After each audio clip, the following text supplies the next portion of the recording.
Please take a moment to subscribe to my YouTube channel. It was sometime at night that I think we reached the berm, but through the night, I was the driver for 202.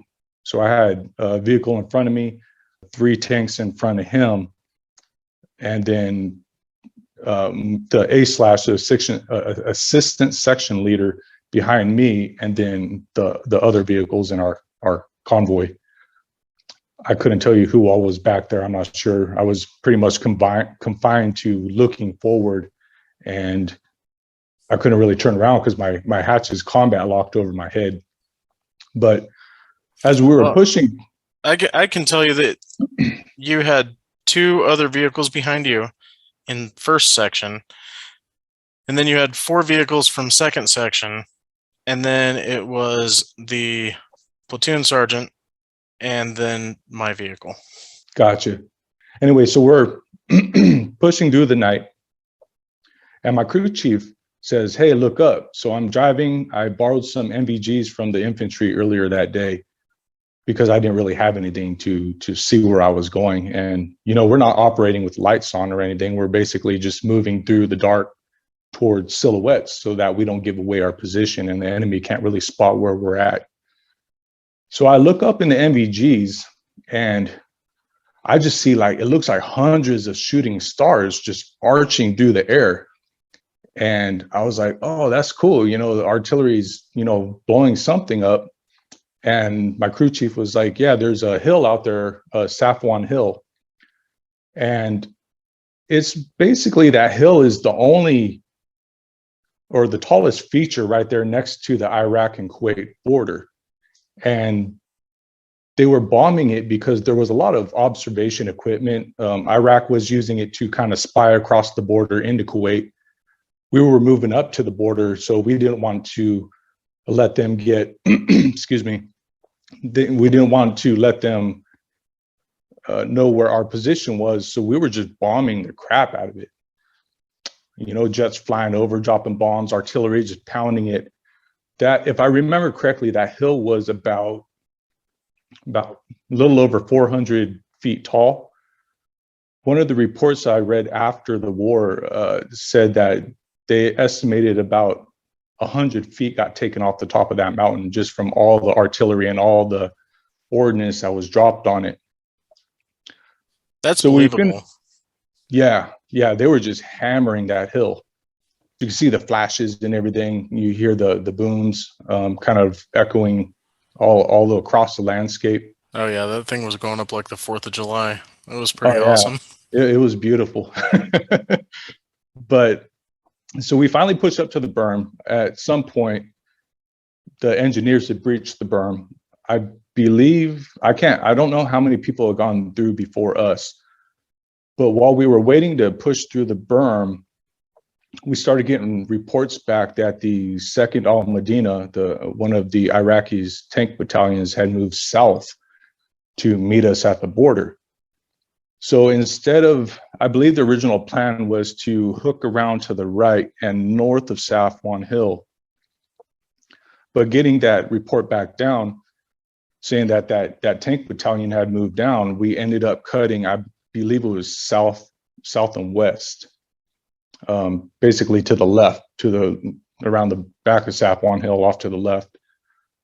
So we started pushing forward after we swung around Safwan Hill, and we kind of started running into telephone poles that had 55-gallon drums on top. And before we had ever crossed into Iraq, they were saying that those were TRPs, or target reference points, for the enemy. They would go out there, figure out where the distance was along that main road. I think it was Highway 1 that runs from the border up through Baghdad.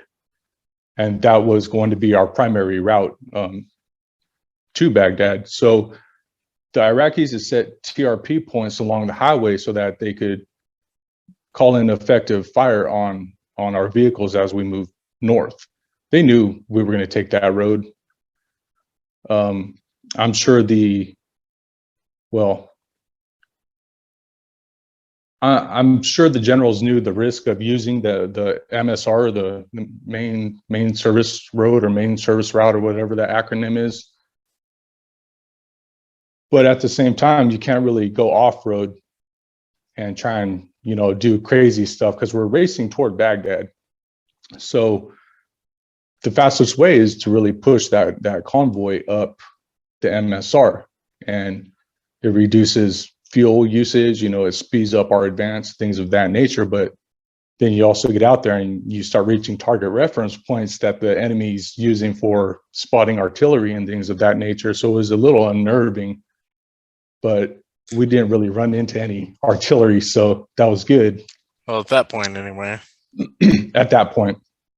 So as we were pushing up past Safwan, running up that MSR, I remember we ran into some MTLBs. I don't know what the acronym stands for, but they're basically they're soft skin targets. They got a metal hull, and they have a turret on it, but the turret only has a 7.62 millimeter machine gun mounted up into it.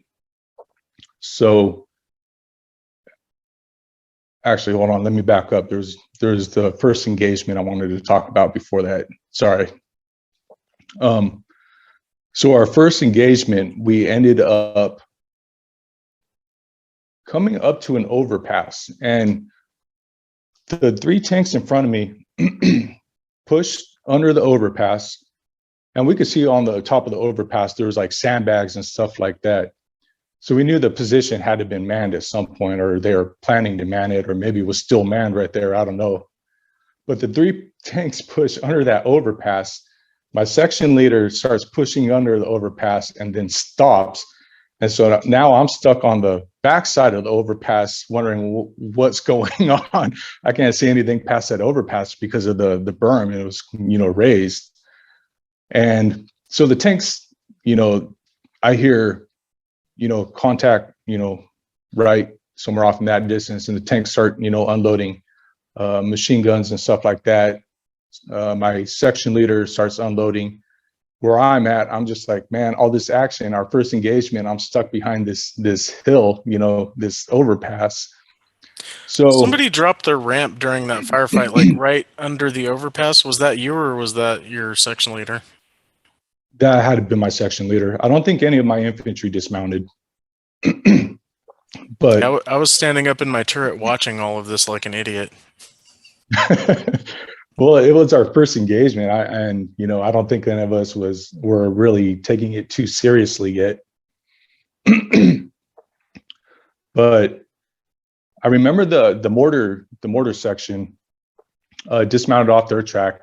They set up their equipment out there in the field, still behind the berms, or there wasn't really any danger of them taking any kind of direct fire or anything.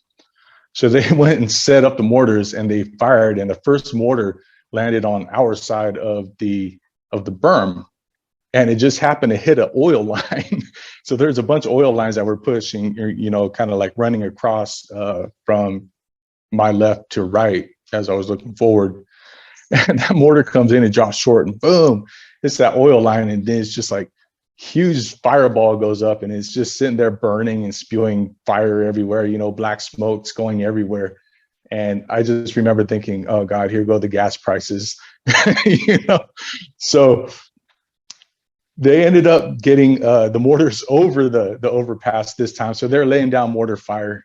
I remember everybody's voice, even though it was our first engagement, everyone's voice that was coming over the radios was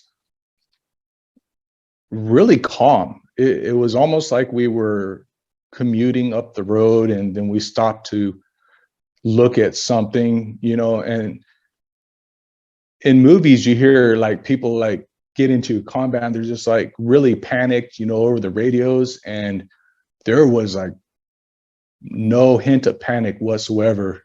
It was chill. Yeah, it was real chill. And so I couldn't really do anything from my position. So I was like, okay, well, crackers and cheese sound like a good meal. So I'm sitting there, in the driver's station, just eating crackers and cheese, waiting to get some kind of word. I'm verbally yelling at my section leader, who there's no way he could ever hear me, but I'm like, push up, man. I want to see what's going on at least. But yeah, everybody was just traffic jammed under that overpass. And eventually the Iraqis surrendered. I don't recall there being any casualties on the Iraqi side. We definitely didn't take any casualties, but I believe a special forces team went out there and just snagged them up. And it turned out to be like only a couple of people. I don't recall how many people. So they ended up giving up. Then it was just kind of like, okay, traffic's flowing again. And we all just started rolling farther into Iraq.